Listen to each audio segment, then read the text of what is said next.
Namaskar. Negotiations on government formation in Maharashtra continue. The Shiv Sena, along with the NCP and the Congress, held high-level meetings at the Nehru Center in Mumbai. They discussed several issues, including ministerial distribution. Earlier, the NCP and the Congress had said that they had the backing of smaller allies to reach a post-poll alliance with the Shiv Sena to keep the BJP out of power in the state. And in the Eden Gardens, India dominated day one of its first day-night test match against Bangladesh. The pink ball test was a sellout on day one. These two stories are going to be in focus tonight. You're watching Newsnight. Here are the headlines. Suspense still continues over who will lead the Shiv Sena NCP Congress post-poll alliance in Maharashtra. Sharad Pawar asserts that consensus on Uddhav Thackeray's leadership has emerged. Uddhav Thackeray and the Congress send mixed signals. They say discussions on some issues continue. Environment Minister Prakash Javadekar replies to the debate on air pollution in the Lok Sabha, says that Delhi will tackle the pollution problem in a shorter time frame than Beijing. Also calls for a mass movement and informs the House of several steps taken by government. Both houses of Parliament functioned smoothly. A bill introduced in the lower house to replace the ordinance banning e-cigarettes. BJP and Trinamool Congress clash on the issue of para-teacher strike in West Bengal.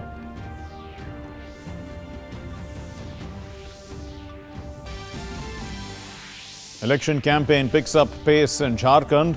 Union Minister Nitin Gadkari and BJP Working President JP Nadda hold rallies. Nomination process begins for the fourth phase, notification issued by the Election Commission.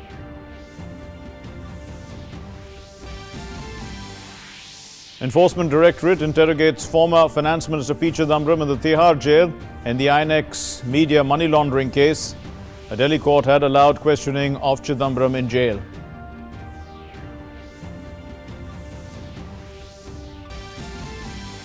The CBI conducts raids at 9 places in 3 states. This is in connection with an alleged irregularity of 332 crore rupees in development works in Manipur. Charges also framed against the former Chief Minister Ibobi Singh and some others. The CBI unearths 15.5 lakh rupees in cash and 3.5 lakh rupees in banned notes. The Eden Gardens in Kolkata makes history. India and Bangladesh play their first day-night test. Bangladesh is dismissed for 106 in the first innings. India makes a solid start in response, ends the innings, the day one, in fact, at 173 for 3.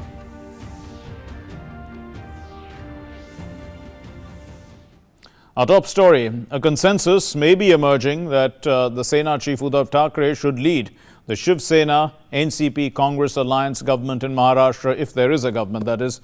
The NCP chief Sharad Pawar seemed clear enough in his statement after the three parties had met in Mumbai this evening. However, the Congress and the Shiv Sena were not as emphatic. Now, they say that discussions are still on some issues. In the works for a long time, but the Congress, NCP and Shiv Sena leaders sat together on Friday to make some forward movement on government formation in Maharashtra. The NCP and Congress took other allies into confidence as well. Shiv Sena, NCP and Congress leaders came together at the Nehru Center in Mumbai on Friday evening. Shiv Sena chief Uddhav Thackeray, his son Aditya Thackeray, NCP chief Sharad Pawar and Congress leader Ahmed Patel were among the prominent leaders present. They thrashed out several issues including a common minimum program. Sharad Pawar, who emerged from the meeting, told the media that they had decided on Uddhav Thackeray's leadership for the post-poll alliance. मैंने साफ कहा है कि leadership का issue हमारे सामने नहीं है।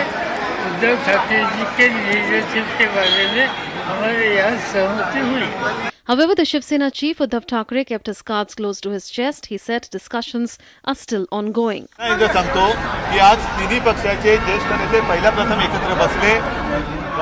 Leaders of all the three parties had a meeting today. We don't want any issue to be left out. We will discuss all the issues and come back before you with detailed answers. म्हणून सगळे विषय सोडवल्यानंतर पूर्ण सगळ्या विषयांची उत्तरे घेऊन आम्ही तुमच्या समोर येतो आहोत. पण चर्चा अतिशय चांगली आणि योग्य दिशेने चालू आहे. Congress leaders Ahmed Patel and Mallikarjun Kharge were seen coming out of Nehru Centre. Both were non-committal on Sharad Pawar's assertion that there was unanimity over Uddhav Thackeray's leadership. NCP and Congress leaders had earlier appraised their own allies in the state about the rationale of the post-poll alliance. The allies were in agreement with discussions thus far. Discussions between Congress and NCP concluded in Delhi. We reached complete agreement on a common position, and as we told you yesterday, we have come to Mumbai and there was a meeting between the three partners, Shiv Sena, NCP and Congress. The discussions were conducted in a positive manner. We have reached many conclusions, but talks remain to be concluded. We will continue the talk tomorrow. On Saturday, the three parties are expected to address a press conference and make clear the contours of their power-sharing arrangement. The BJP believes the alliance is self-defeating and will not last. विचार और सिद्धांतों के आधार पर ये alliance नहीं हुई है, ये अपॉर्चुनिज्म की अलायंस है और ये टिकेगी नहीं और महाराष्ट्र में स्थिर सरकार भी नहीं दे पाएगी। ये एक प्रकार से महाराष्ट्र का काफ़ी इसमें नुकसान होगा अगर होती है तो, और मुझे लगता है कि महाराष्ट्र के लिए निश्चित रूप से अस्थिर सरकार ये महाराष्ट्र के लिए अच्छी बात नहीं होगी। Earlier in the day, Shiv Sena President Uddhav Thackeray met his party MLAs at his residence Matoshri. He kept them informed about the political developments and talks with the NCP-Congress alliance. Thackeray informed them that preparations for a Shiv Sena-led government in the state were in their final stages. On Thursday, Uddhav Thackeray and his son Aditya had met Sharad Pawar at his residence. In the midst of these developments, a petition has been filed in the Supreme Court against this proposed alliance. It argues that the mandate was for a BJP Shiv Sena government and that the NCP-Congress alliance had fought the elections against the Shiv Sena, hence making the post-poll alliance unholy. Assembly elections were held on the 21st of October in the state and results were declared on the 24th of October. Presidential rule was imposed in the state on 12th November after the term of the previous assembly ended and no party or coalition had staked claim for government formation. With Yogesh Sheetal and Shama Mishra from Mumbai, News Night Desk, DD India. So this brings us to our first in focus point today, and this is it. Manufactured mandate in Maharashtra, that's what we're going to focus on. And to discuss this, we have Shekhar Iyer, senior journalist with us and a political analyst. Thanks very much, Mr. Iyer, for being with us. So how do you view this? It looked like almost everything seemed to be ironed out. They were ready to almost have a joint press conference, but then everyone went their separate ways, it seems. Is that a correct reading of the situation? Indeed, it's very correct, because we saw Pawar, naming Uddhav Thackeray as the person who would be heading this new arrangement. Yes. But that did not get immediate endorsement from the Congress, which is rather surprising, because Right. they have had a lengthy discussion in Delhi, and they said they would go to Bombay and they will talk to their party leaders, and then they were supposed to have discussion with Shiv Sena. Now, though the discussion took place, what is becoming clear is there is very, very hard bargaining. The bargain, in the sense, what I get to understand from my political sources in Mumbai is Congress is not going to easily support Uddhav Thackeray without in return getting some good portfolios for its senior ministers. Yes. Also, it is interested in the speakership of the state assembly. Right. Now, the very fact that this is a manufactured mandate is now there are three parties. Shiv Sena was part of the BJP alliance, which went and fought the elections together. But post elections, Shiv Sena raised the demand that they should be, given the opportunity to head the government, and which BJP did not agree. Yes. And there was claims of, this was a pre-poll kind of a deal, but the deal that the BJP said there was no such deal. Right. Now, given this scenario, simply to keep BJP out, Right. you are seeing a formation, but everybody is raising questions as to what will be the longevity of this arrangement. Absolutely. And that's the question that Mr. Nitin Gadkari also raised. He said that, it's an alliance of opportunism. and it's going to be an unstable government. We can see that, even in the parleys that are going on, you said that they are hard-nosed negotiations in a sense, but one can see that there are a lot of inherent differences. The Congress, one can presume, has had actually already worked out a settlement with the NCP. The NCP seems keen on being in government because, after all, it is really a Maharashtra-centric party and it would like to rule the state. The Congress may have some concerns, about its image in the rest of the country. So there are these kind of issues that are going to constantly play on this alliance, which will probably not be ironed out at all over the next many years. Absolutely, Mark. From what we can see is, there is no ideological kind of, I would say parity or understanding whatsoever. Right. Because Shiv Sena's approach has been very aggressive on many issues, not Right. just on Hindutva. There are other issues like, about North Indians working and living in Mumbai, about people from states who are our people say from Uttar Pradesh or Bihar, Yes. and also some of its hard stance on many issues. Now, this is something that is worrying the Congress. Of course, NCP is a different ball game because NCP is limited to Maharashtra. But in the case of Congress, it has to look at other interests. What we are told is they have worked on a common minimum program which is supposed to keep out these contentious issues. Now, there is also a talk, there will be a coordination committee. Now, this coordination committee, we are told again, is supposed to be the supra body Right. which will actually decide the day-to-day issues of governance in Maharashtra.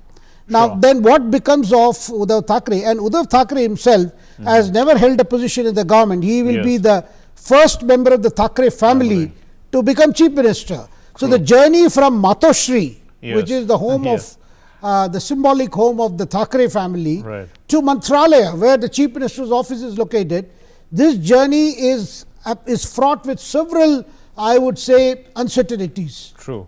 And there are a lot of, there are senior leaders within the Congress who have been ex-chief ministers of the state. There are, senior leaders within the NCP who have actually been deputy chief ministers. So all these would be issues, isn't it? They would want positions of importance, naturally. You cannot expect them to hold lowly portfolios or something like that. So issues of portfolios too would be very important. And I don't think these issues can be sorted out very easily. Because, if the Shiv Sena is leading the government, it would want to lead by holding the most important portfolios as well. Absolutely, because because the Congress is, from what we get to understand, Congress wants important portfolios like home, finance, Right. and also the speakership. Now, Right. from the Congress, you have two senior leaders who are former chief ministers of Maharashtra. Right. You have Ashok Chavan, you have Prithviraj Chavan. Now, these leaders cannot, easily work under who they would consider a political novice in terms of administrative issues, a person like, say, Uddhav Thackeray. Now, within the Sena, I think, Mark, there are other problems. There are 56 MLAs. That's right. Now, I would say the political twist part of it is, it started with making Aditya Thackeray, the son of Uddhav Thackeray, That's as right, that's the a candidate. chief minister. Then Okay. now it is the father, not the son. Now, and in between we saw Sena, because of there were tensions about pushing Aditya Thackeray's case, we saw Eknath Shinde being elected leader of the Sena legislature party. Yes. Now, among the 56 MLAs of Shiv Sena, Right. there are about quite a number who are from in and around Mumbai, Yes. who owe a lot of loyalty and allegiance to the Thackeray family, Right, personally. But there are other MLAs who are outside this region. Now, obviously, you cannot make all those legislators as ministers. There is a cap. You cannot have more than, say, 40 to 42 ministers in That's right. in a state of Maharashtra. Right. So, I think there is going to be bargaining among these new allies, Right. but there will also be a lot of jostling within these parties. True And enough. managing that would be, and similarly, Congress is quite faction ridden. So, see, at least comparatively, NCP looks rather more stable than these two parties. Of course, within the NCP, you have the Ajit Pawar, Right. who has will declined to be the definitely expect to be deputy- yeah, made that's right. the deputy CM. But apparently he has declined that offer in case he is made. I don't know, that's some reports saying this. But the issue of Aditya Thackeray is also very important because this is the first time he contested the election. He was being pushed as, the Thackeray face of the family. and entering into politics directly, showing that the family wants to take office in some way. What's to become of him? Because, I mean, he's won an election. He won, of course, with the alliance with the BJP by a handsome margin. Something has to be, he has to go to his electorate and say, I've done something. Well, the very fact that he decided to contest, even that was also a first time that a member of the Thackeray clan is contesting elections. And he was very much projected, as you mentioned, Mark. He was projected as the face. There was a talk of making him CM, at least if not CM, if the BJP, the alliance with the BJP worked, he would have been a deputy CM. Now, the new scenario is that he chose a very comfortable constituency like Worli. And now here, his father is becoming CM and his father is not member of the legislature. That's right. Maybe they'll get one MLAs. But the big thing is it worth so much for Uddhav Thackeray and the Shiv Sena to jettison an alliance which was not so problematic as it was made out, but for this new claim of chief ministership. Absolutely. I mean, that's... And that is going to be constant, and you cannot, because Shiv Sena cannot easily give up its very intrinsic recalcitrant approach. True. I mean, whoever may be their alliance partner, Shiv Sena will have to constantly try to please its own cadres. We heard soon after this election result that Uddhav Thackeray may be making a trip to Ayodhya. Then we were told that has been put off for some time. Now, I mean, these are situations where, Uddhav Thackeray as CM could do something or sends across a message which will not at all be comfortable to Congress particularly. But, any patch up with the BJP doesn't seem likely, at least according to signals from the words that, the leaders are speaking. But is it, is it in the realm of possibility? Because at the end of the day, ideologically, the Shiv Sena is closer to the BJP. And if it, if the BJP comes round to perhaps accepting the rotational chief ministership, which was the big bone of contention, perhaps something could be worked out in the course of time. Yeah, I think you have emphasized the course of time, because I don't see anything happening immediately. But that possibility will arise only after this particular new experiment that has just been started, how it goes forth and how it plays out. And if there are difficulties in running this kind of arrangement with three parties managing the show, I think I mean, you cannot rule out these things, because after all, in a change scenario, say a year from hence or 2 years from hence, you do not know who can come back together.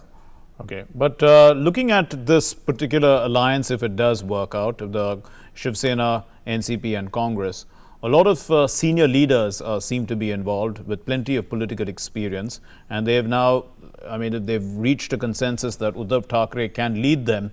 What do you think? I mean, does it have the potential in terms of seniority and political acumen to sort of survive for the 5 years? No, so far what we get to figure out is Sharad Pawar is the architect of this alliance. He is the main, I would say, the pivotal person who is actually put this together. He is known to manage contradictions, but the question is, can it be managed for 5 years? Already we are seeing that Congress is hesitant about coming out and saying that they will back Uddhav Thackeray for 5 years. Because after all, Congress would also want its pound of flesh. So when these things are there, I mean, okay, you can start with, say, giving the first chance to Uddhav Thackeray. But what happens after, say, 2.5 years or even after a year? Because if this arrangement has to work smoothly, of course, the Congress has got leaders who are quite experienced in managing these contradictions, as we saw in UPA alliances. And therefore, we hear about a common minimum program, a common minimum that will talk about upholding constitutional values, because we heard that Shiv Sena was opposed to the use of the word secularism, because Congress wanted that this alliance is about secularism. But we are told that Shiv Sena was not agreeable to that kind of condition. So there are going to be immense challenges, because once the government settles down, then the problem starts, then the countdown starts. But there isn't a government as yet. But thanks very much, Mr. Shekhar Iyer, for putting all this into context. And tomorrow may be an important day as far as this particular alliance is concerned, when they are likely to have a joint press conference. But we're going to take a short break at this point in time, and then we're going to discuss cricket. So stay with us.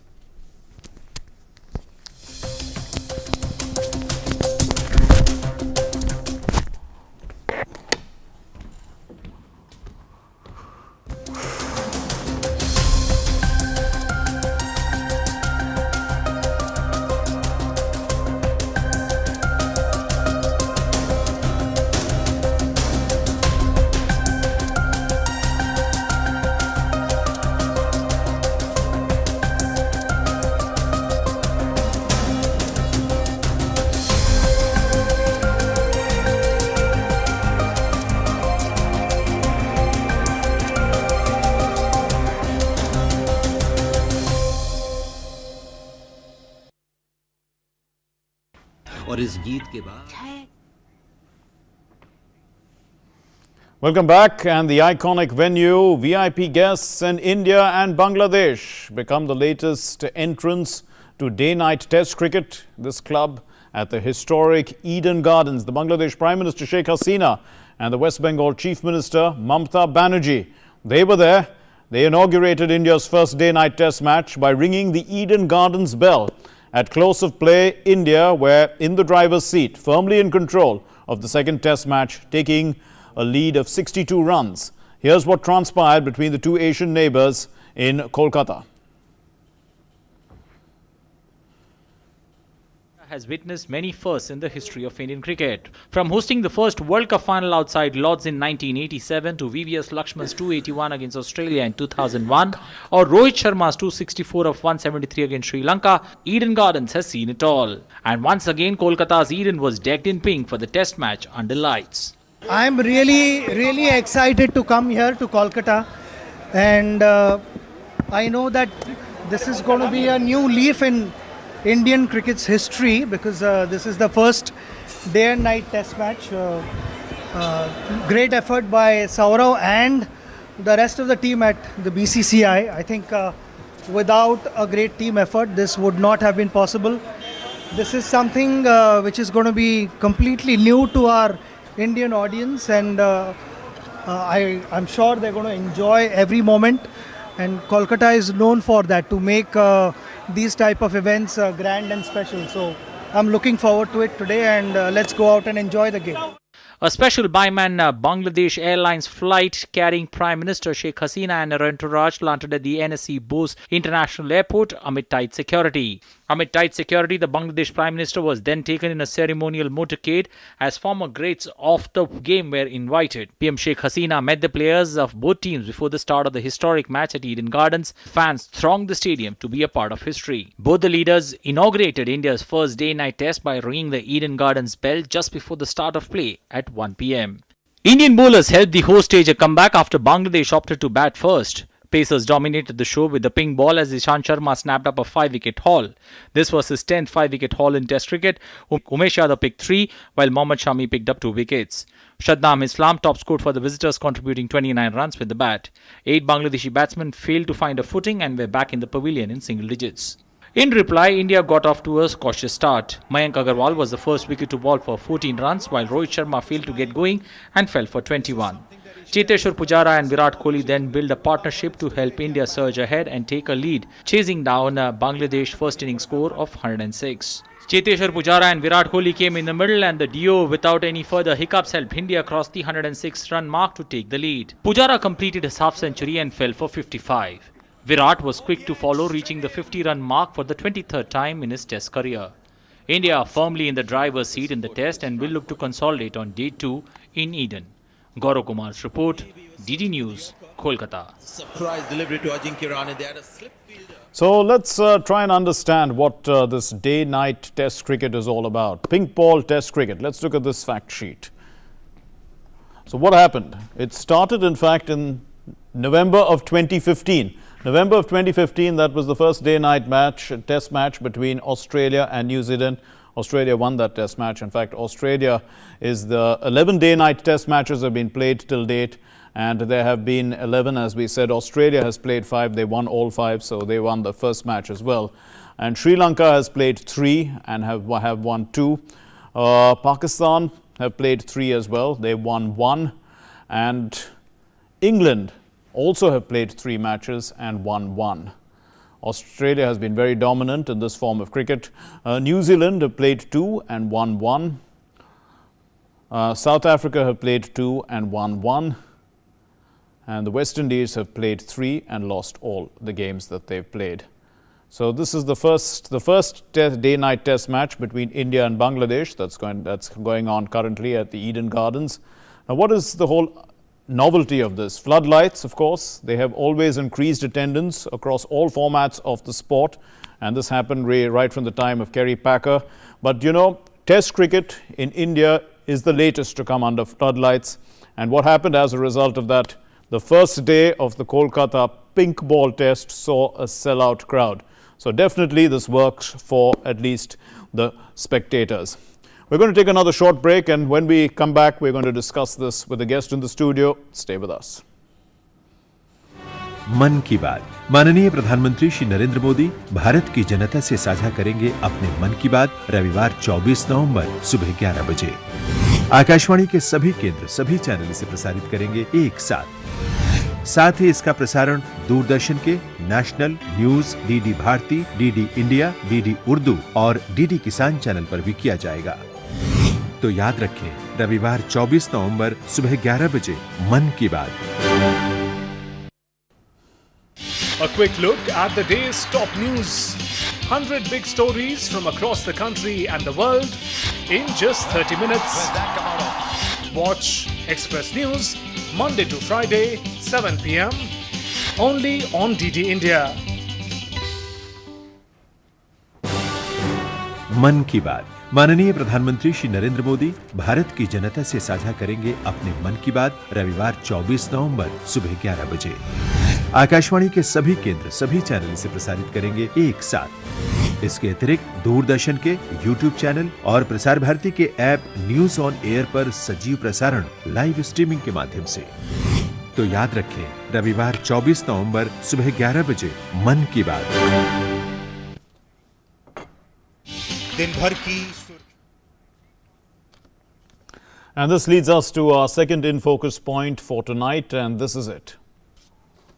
Eden Gardens in the pink of things. That's what we are going to be discussing. Eden Gardens in the pink of things. And we are joined in the studio by Ravikant Singh, sports analyst, who's with us here in the studio, and Gaurav, our correspondent, who's right there at the Eden Gardens. And let's go across to Gaurav first. Gaurav, it was a great day. History has been made. But you know, the Bangladeshi batsmen didn't live up to any expectations, bundled out for 106. Of course, it was great to see, you know, the Indian bowlers doing well. But we'd probably want a test match like this to last a little longer, isn't it? And probably a better fight back from Bangladesh. बिल्कुल mark, जिस तरह से बांग्लादेश का अपना आज का प्रदर्शन किया उससे वाकई एक निराशा ज़रूर हुई, क्योंकि आप इंदौर टेस्ट से आपने देखेंगे कि कोई सबक जो है वो बांग्लादेश की टीम ने नहीं लिया। जिस तरह से उनका रेड गेंद के साथ जिस तरह का परफॉर्मेंस था, पिंक बॉल में आकर के उनका परफॉर्मेंस और ज़्यादा गिर गया। हालांकि टीम ने फाइट बैक की दिखाने की कोशिश की। जिस तरह से टीम ने भारतीय टीम के 3 विकेट गिराए और एक समय ऐसा लगा कि भारतीय टीम को भी वो दिक्कत में ला सकते हैं, लेकिन अभी फिलहाल जो स्थिति है उससे समझ सकते हैं कि यहाँ से अगर भारतीय टीम जो है वो क्रीज पर ज़्यादा समय बिताती है, विराट कोहली जो है वो क्रीज पर ज़्यादा समय बिता करके पिंक गेंद की को समझने की कोशिश करते हैं, तो जाहिर तौर पर यहाँ से जो आसानी है वो भारतीय टीम के लिए सही साबित हो सकती है। Right, but you know, this is the first time that they are playing with a pink ball, both teams. You know, how did the ball behave? Did it move around a lot? That's why it helped the fast bowlers. And you know, under the night sky, was there much difference? बिल्कुल mark, pink ball को लेकर के शुरू से ही ये बात की जा रही थी, क्योंकि ये जब प्रेस कॉन्फ्रेंस हुई थी तब भी ये बातें हुई थी कि पिंक बॉल जो है वो अपने आप में जो बिहेव करेगी वो बहुत अजीब होगा, कि देखना होगा कि भारतीय कंडीशंस के बीच में किस तरह का बिहेव करती है। और क्योंकि पिंक बॉल के ऊपर एक्स्ट्रा लेकर होता है तो जाहिर तौर पर इसकी शाइनिंग जो है वो रेड बॉल से थोड़ी ज़्यादा होती है, तो इसलिए जो स्विंग है वो बहुत ज़्यादा मदद मिलती है। और ख़ास तौर से ईडन गार्डन्स का जो मैदान है वो हुगली रिवर के बिल्कुल पास में है, तो ऐसे में यहाँ से जो मॉइस्चर है और जो हवा है वो जो फ़ायदा बॉलर्स को देता है वो बहुत ज़्यादा फ़ायदेमंद साबित होता है। और ऐसे में बहुत ज़रूरी हो गया था कि टॉस काफ़ी अहम था, लेकिन टॉस जीतकर बांग्लादेश का बैटिंग को चुनना, मैं समझता हूं कि यहां पर वो उन्होंने मोमिनुल हक ने एक थोड़ी गलती की, क्योंकि अगर वो यहां से बॉलिंग को लेते तो शायद एक बड़ा फ़ायदा जो है वो उनको गेंदबाजों को मिलता। जिस तरह से अबू जायद ने इंदौर टेस्ट में शानदार प्रदर्शन किया था, तो वो जो है वो काफ़ी इस बॉल से फ़ायदा उठा सकते थे और इसका फ़ायदा जो है वो पूरी बांग्लादेश टीम को मिलता। हालांकि अभी ज़्यादा कुछ कह नहीं सकते, क्योंकि आज जिस तरह का परफॉर्मेंस भारतीय टीम ने शुरुआती समय पे जिस तरह से रहा है और उनके 3 विकेट जिस तरह से गिरे, तो उसके बाद अभी 68 रन की लीड है। लेकिन कल का दिन ये देखना होगा, क्योंकि कल के दिन भी बॉल जो होगी वो किस तरह का रोल करती है, क्योंकि पिंक बॉल के बारे में कहा जाता है कि बहुत ज़्यादा स्विंग लेती है। तो ऐसी कंडीशंस में जब फ्लड लाइट्स शाम के 4 बजे के आसपास फ्लड लाइट्स जब अपनी रोशनी में पूरी तरह से आएगी और सूरज जो है वो ढल रहा होगा, उस बीच में जो आपको तालमेल बैठाना होता है बैट्समैन को, वो काफी कठिन होता है। तो उन परिस्थितियों के बीच में भारतीय बल्लेबाज कितना सफल हो पाते हैं, इस पर नजर होगी। One last question, about you as a spectator. Were you able to see the ball clearly, while sitting in the stands? And also, one of the Bangladeshi fielders dropped a very easy catch of Rohit Sharma. And some people, who were watching it were simply saying that it was probably because of the lights. How are these sort of concerns for the pink ball cricket?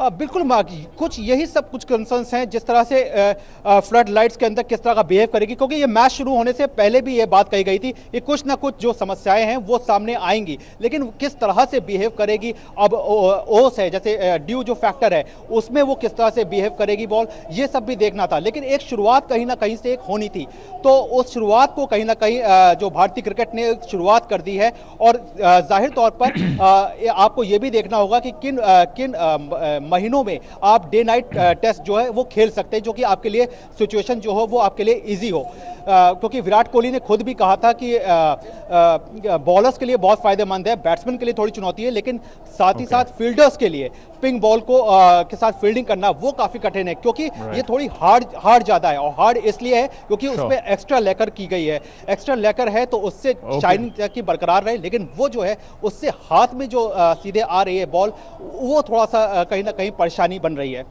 Thanks very much, Gaurav. Thank you for joining us from the Eden Gardens. Now let's turn to Mr. Ravikant. So what do you think? Do you think that this kind of cricket is going to do well in our country? Well, I think it's very difficult to say and too early to speculate about how well it is going to do. The problem is that dew becomes a major factor in the subcontinent. So your number of venues available for this kind of a contest is very, very limited. You can only play in the southern parts of the country where there is less dew. Otherwise, the dew factor just makes the ball like a bar of soap. Impossible to grip for the bowlers, whether it's fast bowlers or spinners. And today we've seen, India bowled through the entire first innings, 1 over a spin, that is it. That's something that, it's unimaginable. That's very true. And people come to watch a good contest, whether it's a day-night contest or a day contest. So this test match, unfortunately, may not be the right, parameter to judge the success of a day-night test match. Okay, but day-night test cricket itself, there have been 11 tests that have been played so far. Australia seems to be very dominant in the sport. What do you think of it overall? I mean, there seems to be, one would think that under lights, the team that is, both teams have certain difficulties. It's much better, in the first portion of the day when the game starts, which is under normal lighting. And that sort of transition to the night can actually, it can make or break a team. Is that really a kind of a test? Like you say, the test cricket is about, the test that each team faces on the pitch, which is the test. So is this a new kind of a test? Well, it's a very, very new kind of a test, as you quite rightly said. And the transition, the twilight period becomes a key. Because that's when the ball is most difficult to sight. You've got a bit of a, rosy tinge in the sky. The floodlights are taking effect. And the ball starts to move around. Dart about, as they say in cricketing terms. But here in India, that does not happen. Let's be very clear. But the ball was swinging quite a lot. I mean, we saw our fast bowlers, tearing away. You're talking the about the stumps were flying. You were talking about the afternoon. You're talking about the afternoon when India started bowling at 1 o'clock in the afternoon. And by about 4:45, the Bangladesh innings was wrapped up. So we are talking about the early afternoon when we saw swing and good amount of pace. Batsmen were backing off. That was sheer pace, nothing to do with swing. it was sheer pace of 145 kilometers per hour plus, which Umesh Yadav, Ishant was slightly lower, and Shami were consistently unleashing. They have already taken 2 concussion substitutions as well. So all that, makes it very, very, difficult to judge the actual parameter, what should be the actual deciding factor in a test match like this, because this is becoming a very, very one-sided contest. Pink ball or no pink ball, that is, becomes a secondary matter. True. I mean, if it was an India versus Australia match, perhaps it would have been much better. But the point is that, this is all done so that the crowds can get more interested in the sport once again. We saw that, they had abandoned Test cricket to a large extent, maybe followed the game on, social media or online, or maybe here and there, on television, getting a glimpse here and there as who's batting or coming to watch their favorite batsman or bowler, something like that. But here we have a sellout crowd, so that's pretty good. I mean, it reminds us of the days when Gavaskar was batting for India and the whole stadium was full. Well, I mean, the novelty factor is definitely there. Yeah. First time Indians are able to see a day-night contest in a test match. And we've seen that, all forms of cricket that are played in the later part of the day are pretty popular. So that does bring the crowds in. But how long will the crowds stay? That is the big question. You can't have one-sided contests where the crowds will stay. The crowds will go away if you don't have a good match. No, that's true, but they have the time and the convenience to come in the evening and watch the game. I mean, it could be an experience for them. After all, everything needs to survive on commerce. And this is one way, you bring the spectators in, the sport gets popular once again. Of course, Virat Kohli talks about it as entertainment, but it really is also a game of cricket and a contest at that. And people like that, as you were saying. No, it's a contest. Yes, people would love a good contest. And that is what I've been, pushing at. But all other games are played under floodlights now. Let's say football is so popular under floodlights. We know our own T20 cricket is very popular under floodlights. One-day cricket too was popular under floodlights. So cricket was only left for Test cricket at the end of the day, and people didn't want to watch it. And now if you bring that under floodlights, never know. No, it's not just the floodlights. It's actually the quality of contest which brings the crowds in. True. We've had India versus Australia games which have sold out in Eden Gardens itself. So that, it belies the point that day-night tests are the only way to popularize Test cricket. I think it's making the Test cricket a better experience for the spectators. I think that's where, at least in the subcontinent, the board has to focus on. Going to a Test match should be a pleasant experience. At the moment, unfortunately, that is not the case. Okay. The facilities for spectators in the grounds are pretty lacking. Even in Eden Gardens, where much has been done, but still a lot needs to be done to make it a good, comfortable experience for spectators who are coming in, the paying public. And that is got to improve by leaps and bounds to bring the crowds back in. I mean, even in football in Kolkata, you organize a game in the Maidan, you'll get a full house of about 15,000. Move to Salt Lake, where facilities again are, pretty much in decay. Tough to get a full house. Okay. So it depends on the facilities as well. But, talking about the night cricket, the night aspect where, once the night starts, it can go on and on. You see, so the game goes on until you finish the scheduled number of overs, 90 overs. Not like you don't have this bad light and issues like that, which have plagued Test cricket in the past. Of course, not that most of Test cricket now produces a result, but earlier, that led to draws. Because slow bowling, over rates, things like that, you could actually manipulate the game to that extent by reducing the speed at which you bowled. Well, there was a time when Clive Lloyd was leading a West Indies team which had 4 fiery fast bowlers, and they used to bowl about 60-65 overs in a full day, and still winning matches and bringing the crowds in as well. So it's not a question of how many overs bowled. It is the quality of the game that really pulls the people in. You get a good contest, whether it's an afternoon kickoff in football or an evening kickoff, it doesn't matter, you still get a full house. Same goes for any other game. It's not a matter of day or night. See, it's a great way to experiment. It's a great way to learn, but you've got to understand the conditions. And in India, conditions are really not very conducive to holding a day-night cricket match where the dew factor, that is the main thing, where the ball, and as our reporter quite rightly mentioned, the pink ball has been given an extra coat of lacquer to prevent the ball from picking up the dirt from the ground and getting discolored. See, one of the problems with the 50 overs cricket is that the white ball gets discolored very, very quickly. So the solution was found to use a different ball from each end, so that each ball is used for only 25 overs. But here you got to use the same ball from both ends. You got to bowl 80 overs before the second new ball is due. Now, will the pink ball last 80 overs? If to make it last, you got added a layer of lacquer. But now that lacquer will pick up moisture come what may.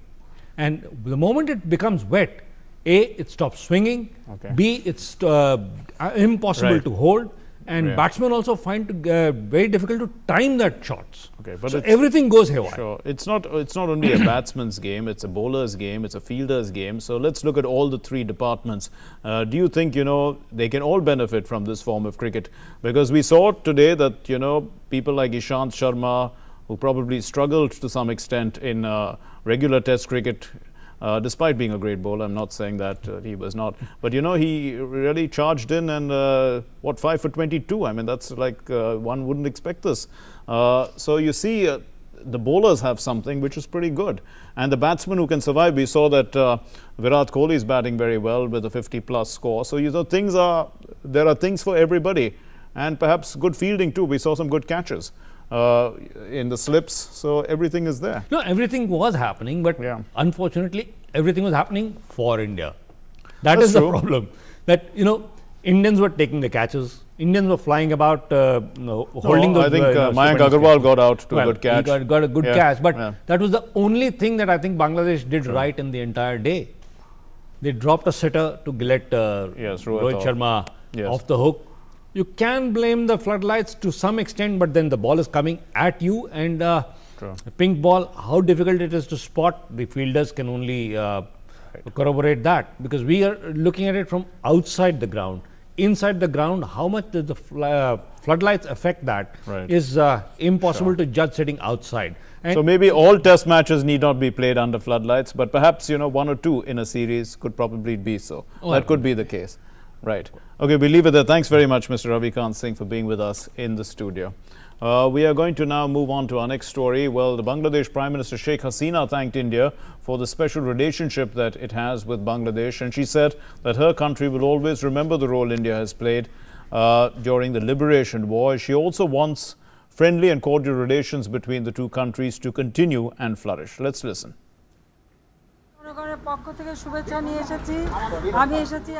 I bring with me the good wishes from the people of Bangladesh. As you know, Saurav family invited me to witness this match. We can never forget India's contribution in liberation of Bangladesh. Therefore, we are forever indebted to Indians. Greetings to the people and government of India. I feel great joy every time I visit India. The bond between our countries is very strong, and may our friendship continue to prosper. Bangladesh could not do well in cricket today, but many thanks to everyone. The first week of the winter session has come to a close, and it was a productive week. Today, the Environment Minister Prakash Javadekar replied to the debate on air pollution. He said that every effort is being made to tackle the situation. He also highlighted schemes like Ujjwala, the emphasis on renewable energy and energy conservation. He assured the members that their suggestions would also be taken into consideration. The Rajya Sabha functioned also normally. First week of the winter session draws to a close. Both houses of parliament saw a lot of work getting done. On the one hand, while the legislative business introduced by the government is moving forward, issues raised by the opposition are also being discussed. The ongoing discussion in the Lok Sabha on air pollution and climate change concluded on Friday. Responding to the discussion under Rule 193, Union Forests and Environment Minister Prakash Javadekar not only shared detailed information about the steps taken by the centre, but also assured the House that all efforts to tackle the situation are being made. He said that this problem is more serious in cities in North India, especially those situated along the banks of the river Ganga. So, the government has made plans keeping in mind the need of every city, and these are being implemented. हर शहर की कहानी अलग है, हर शहर का बीमारी अलग है, तो उसको इलाज करने के लिए सिटी स्पेसिफिक प्लान बनाने के लिए नेशनल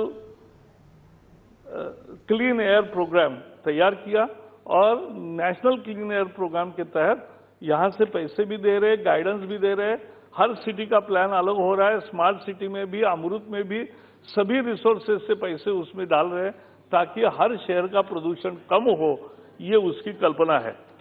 लेकिन एक सत्य है कि इसमें लोगों की भी भूमिका है, हमारी सबकी भी भूमिका है। आखिर जितने पेड़ हम लगाएंगे उसका प्रदूषण कम होने में निश्चित उपयोग होता है।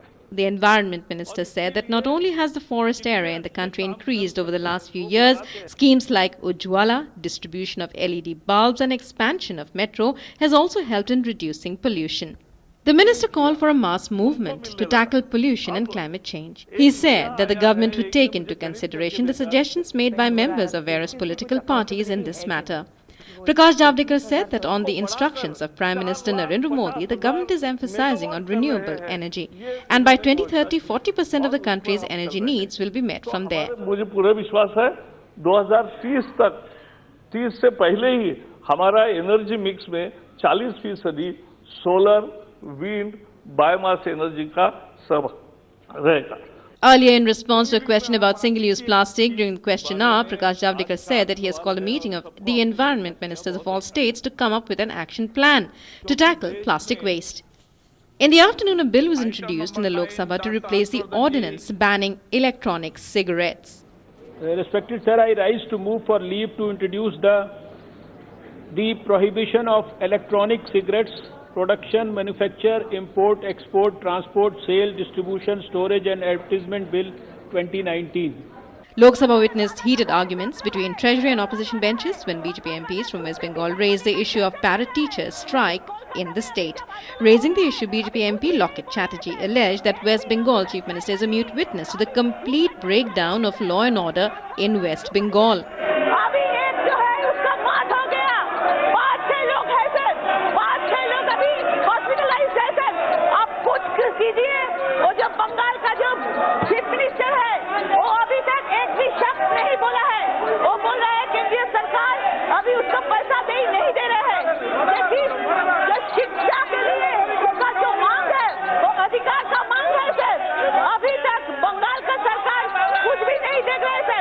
Proceedings in Rajya Sabha were also smooth. Some members tried to raise the issue of student protests in JNU, but the chairman asked them to raise the issue by following the due process of the House. Parliament Team, DD India. And senior leaders of all political parties hit the campaign trail. We are talking about Jharkhand here. And let's move on. For the BJP, Union Minister Nitin Gadkari and Party Working President JP Nadda campaigned in the state. They praised the work of Raghubar Das government in the state. Nadda said that the people had reposed faith in the Modi government for the bold decisions that it had taken in banning instant triple talaq and abrogating Article 370 in Kashmir.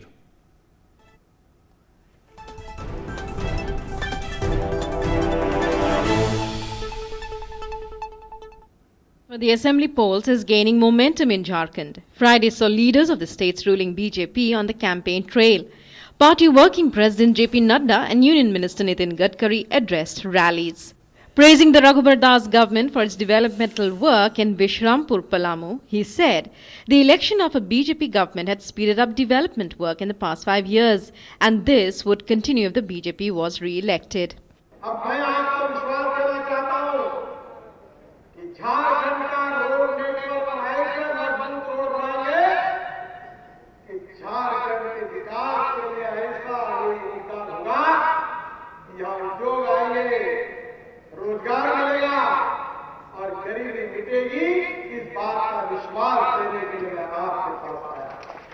Party Working President JP Nadda addressed a rally in Chandwa, Latehar, where he said that the pace of development in the state must not be stalled. He also said that the BJP would win more than 65 seats in the elections. अगर विकास की दृष्टि से देखा जाए तो भ्रष्टाचार पर लगाम लगा, वही विकास को गति मिली है। इस तरीके की झारखंड की स्थिति बनी। 70 साल में 3 मेडिकल कॉलेज आपको मिले, 70 साल में, और पिछले 5 साल में 5 मेडिकल कॉलेज और 1 all India institute of medical sciences दिया गया। 5 मेडिकल कॉलेज और सबकी बिल्डिंगें तैयार हो रही हैं। Leaders from other political parties too were seen campaigning for their candidates.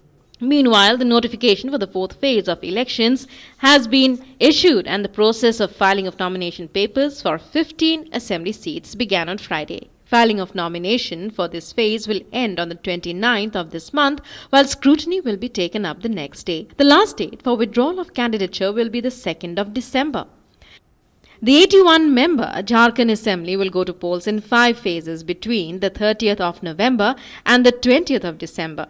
And the counting of votes will be taken up for all phases on the 23rd of December. With Bureau Inputs, News Night Desk, DD India. News now from across the country. Here's our regional roundup. The CBI has registered a case against former Manipur CM Ugram Ebobi Singh and 5 others for alleged misappropriation of funds of around 332 crores. Over 15 lakh rupees cash as well as incriminating documents have been recovered during the searches. The CBI carried out searches at 9 locations across 3 states in connection with an alleged misappropriation of development funds in Manipur. The searches were carried out in Aizawl, Imphal and Gurgaon. A team of Enforcement Directorate visited Tihar jail to interrogate former Finance Minister P. Chidambaram in connection with the INX Media money laundering case. A special court on Thursday granted permission to the ED to question Chidambaram. Unknown suspects lobbed a grenade outside the State Assembly complex in Imphal. 2 CRPF personnel received splinter injuries. As GNU students continued to protest over the fee hike, a 3-member panel appointed by the HRD ministry reached the campus to hold talks with the students regarding the disputes with the administration on the hostel fee hike issue. Students of the Banaras Hindu University protesting against the appointment of Feroz Khan, a Muslim professor at the Sanskrit department, have ended their dharna. The group had insisted that a Muslim cannot teach Sanskrit, a stand opposed by other students. BHU Chief Proctor O.P. Rai said that the department has been reopened and they will soon find a complete solution to the issue. Well, the Central Board of Direct Taxes, that's the CBDT, the chairman P.C. Modi, inaugurated the web portal for exchange of information on income tax in New Delhi on Friday. This web portal consolidates all the relevant automatic exchange of information related information at one place for convenient access by the financial institutions, also departmental offices, as well as the public at large.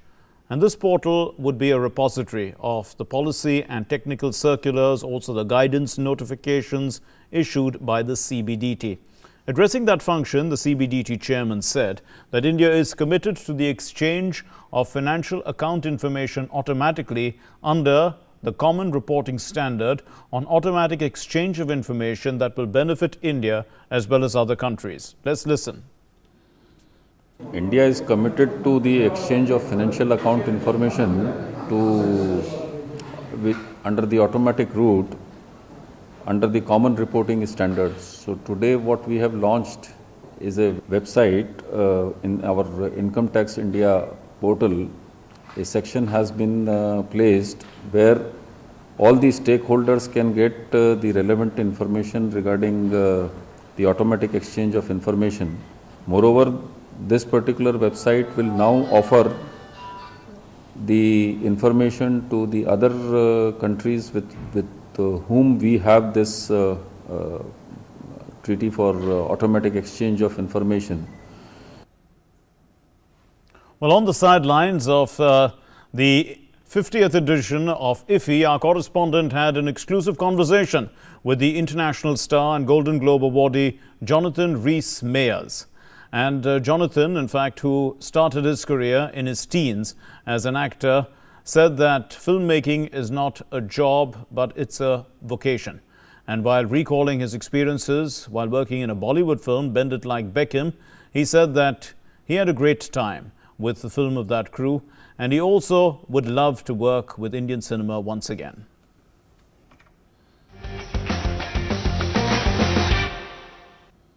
Well, we have seen a star-studded lineup at the 50th edition of International Film Festival of India. And one such glittering star today we have with us, Jonathan Mayer. Welcome DD News, sir, and welcome to 50th edition of International Film Festival. You're so very kind, thank you. Well, it's been 1994 till now. The latest one is Awake. It's more than 25-30 years now in the world of entertainment. How do you look at this journey? Well, it's the journey of a life, you know. I started in my teens, so to a certain extent I've been brought up in the film world, you know. I've had my education within the film world. I've had my entire life is lived on film sets, playing characters, dressing in other people's choice of clothing, you know. It's been a very, very strange existence. When you decided that you want to work in the entertainment world, at what time? Was it quite early age, or it was something happened and then changed your mind and you thought that no? Yeah, something happened.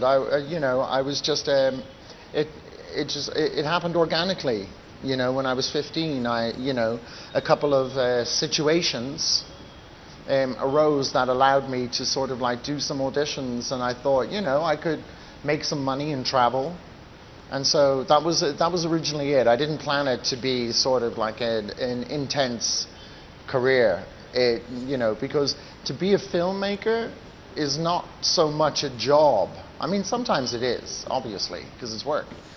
But it becomes, after a while, the longer you stay in it, it becomes a vocation, you know?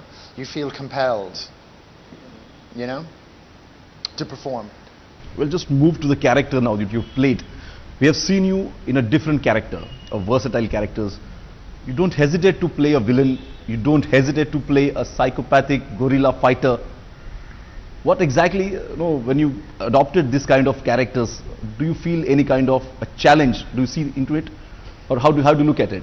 No, because it's very different. As a young actor, you take every role you can because you just want to get ahead. So you want to fill up with your CV with as much experience as possible. When you get older, hopefully, if you have some successes, you get to make more discernible choices. But there's very few actors in the world. There's a few here, I'm sure, in India who have managed it, but most actors have to search and get the roles that they get. There's a few actors in the world who can choose what they want to do. They can pick up a novel and then ring up a producer and say, yes, I want to do this. I'm sure Leonardo DiCaprio could make any film he wanted to make. But that's rare, very rare. You know, that's certainly I've never attained that. There's very few people, there's very few actors anyway that live in that ether. you have a connection with the Indian cinema as well, because we have seen you in Bend It Like Beckham with Gurinder Chadha. Yes. Something tell us about it, how you experienced it, because would you like to be a part of the Bollywood or any Indian project? That's a question I'm going to ask you next. But first of all, the experience about Bend It Like Beckham. Oh yeah, Bend It Like Beckham I liked. You know, this was a small movie in its origination, you know, with some wonderful actors, and Gurinder Chadha's a wonderful director. And when I originally read the script, I thought, I'm not really right for this. So I didn't think I wanted to do it. And then I called my brother, Ali, and he was in the Channel Islands at the time. And I talked to him on the phone and I explained the synopsis of the script and I read him a few scenes. He says, you've got to do it. He goes, I think it'll be a hit. He goes, it's funny, you've got to do something funny every so often, even if you're not the funny guy in it. So I went and did this movie. It didn't take very long to shoot. It shot for about 5 weeks in London. I had an incredibly pleasant time with the cast. Paminda Nagra was wonderful, and Keira Knightley, she was 16 years old. It was her first, one of her first productions. She was doing her A-level results or something at the same time, her examination. So, you know, this was a whole bunch of kids. And I was 23, 24 maybe at the time. And, you know, I didn't expect it to do as much as it did.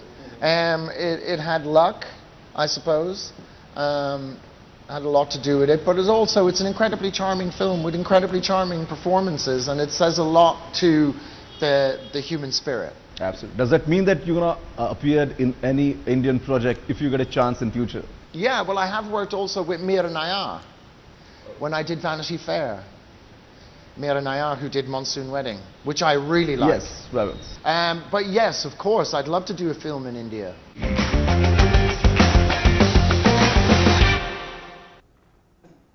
Well, that was Shishir there talking to Jonathan Rhys-Meyers, who played a number of important roles, including Joe in Bend It Like Beckham, and also Declan Gormley, who was one of Ethan's team in Mission Impossible 3.